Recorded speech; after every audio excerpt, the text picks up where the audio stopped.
napasakamay ng otoridad ang suspect sa kasong robbery hold-up na naganap sa isang courier company sa Navotas matapos ang isinagawang follow-up operation. Ang suspect ay inaresto sa pamamagitan ng koordinasyon sa mga otoridad, batay sa mga impormasyon at ebidensyang nakalap mula sa insidente.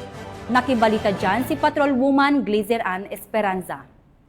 Insidente ng robbery hold-up ang naganap sa isang courier company sa Navotas City. Sa mabilis na aksyon ng pulisya, agad na natunto at naaresto ang suspect. Ganap na 12:58 ng tanghali noong March 18, 2025. Naganap sa Nabal, Sipak Almacen, Navotas City. Ang biktima ay isang empleyado ng courier company. Tinangay ng suspect ang tinatayang 20,000 na kita bago mabilis na tumakas gamit ang isang motorsiklo.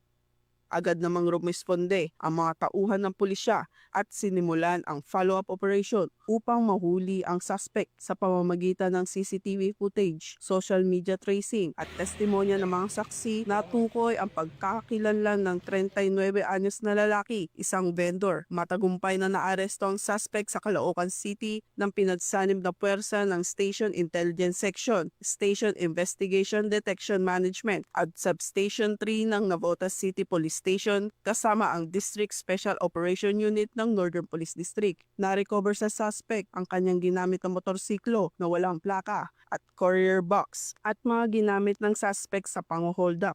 Bukod dito, natagpuan din ang pulang cash box na may laman na 9,000 pesos. Matapos siyang arestuhin, ipinalam sa kanyang mga karapatan at sumailalim siya sa custodial investigation.